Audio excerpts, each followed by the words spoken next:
I want you to pick a problem off the practice test, a kind of problem that you think you're going to have trouble with. What is for you the hardest problem? And let's do an extra one right now. So who can think of one? A kind of problem that's going to be difficult for you. Quicker, we don't have much time.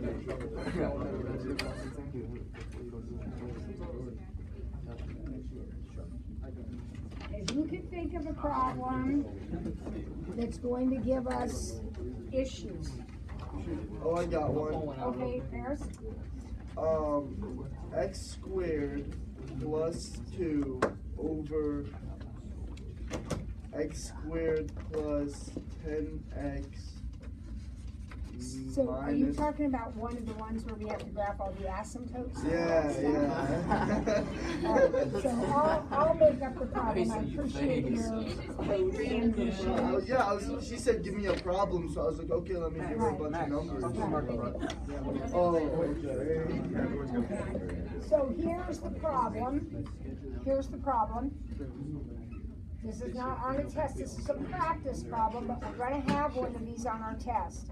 So you're going to need to find the vertical asymptotes, horizontal asymptotes, x-intercepts, y-intercepts, and holes.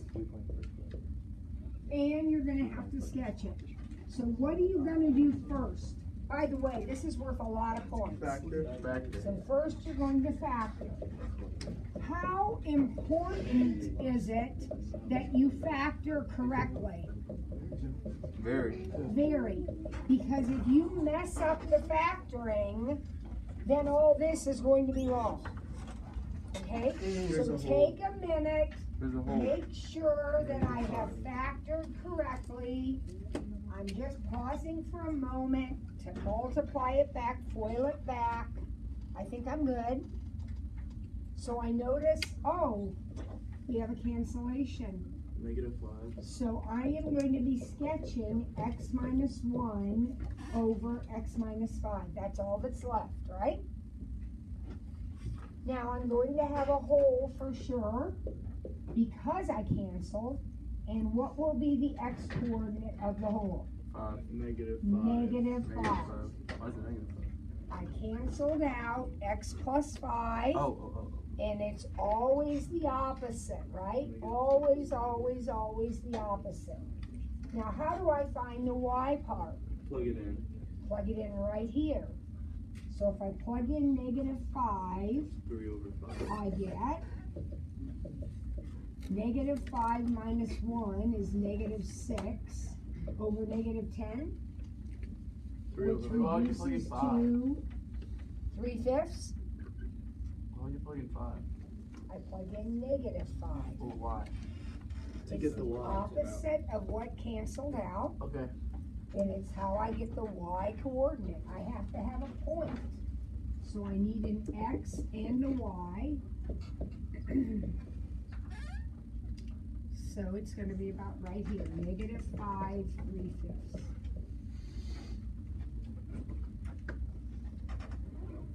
Now what about some of the other stuff we need? Look right here. What can you tell me about some of the other stuff?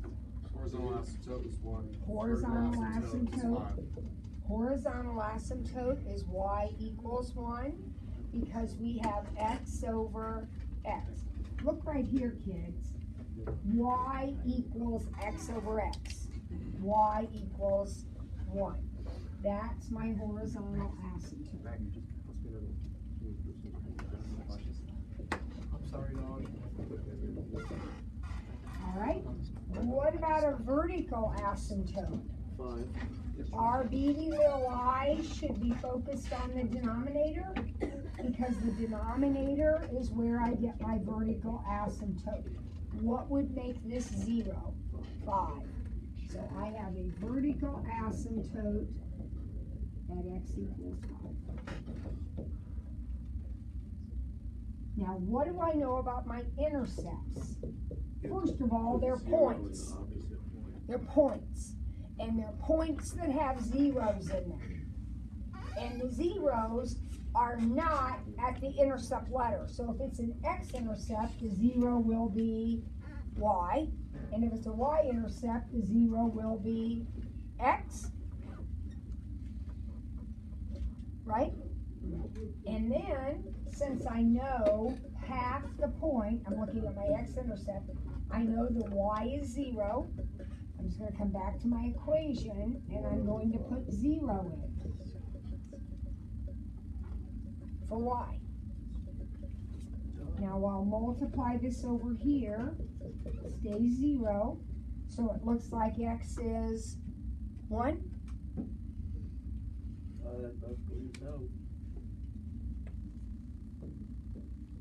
And then I'll do the same thing for my y-intercept, only I'll put the 0 in for the x. So it looks like my y-intercept will be 1/5.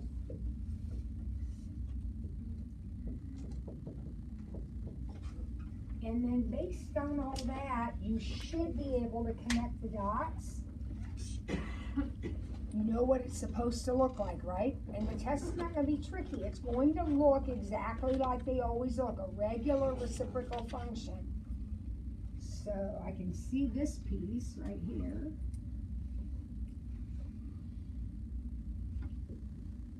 And what else? Got this corner up here, right? And the only thing I can see you may be missing points on, if you're not careful, is make sure that when you draw your picture, the ends of your picture are approaching the asymptote.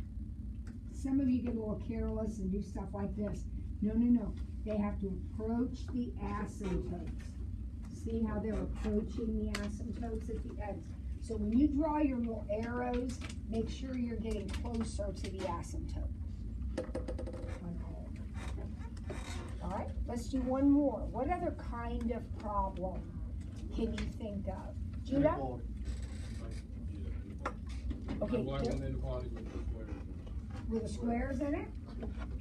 Okay, so there are actually a couple of those, but I think I know which one you're talking about. We have inequalities that are already factored for you, but they have this. This is like an alert. This is like, uh-oh, pay attention. Something different about this problem. We're still going to put our dots, and our dots are going to be at -4 and -1. That's super simple. But now we got to figure out where to shade. And there's no shortcut here. None. You are going to have to pick a number here and here and here. Plug it in and see if it gives you what you want. What you want is less than 0. Less than 0 means negative. So I'm going to plug a number in and see if I get a negative answer. All right, so a number over here. -5. So -5 plus 1 squared.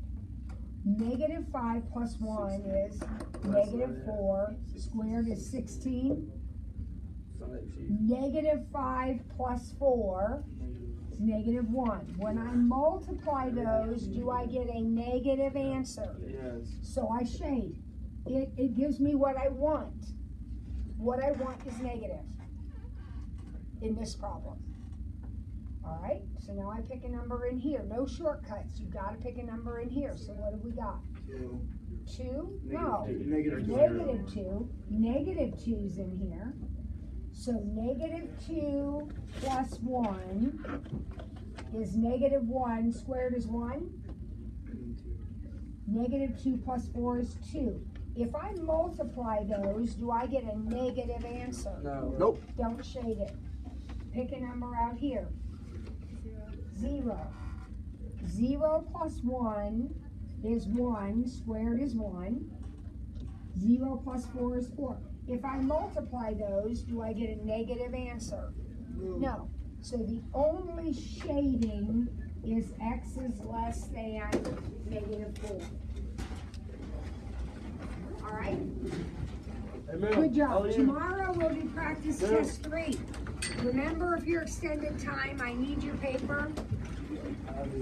Please erase your desks and put the markers in red.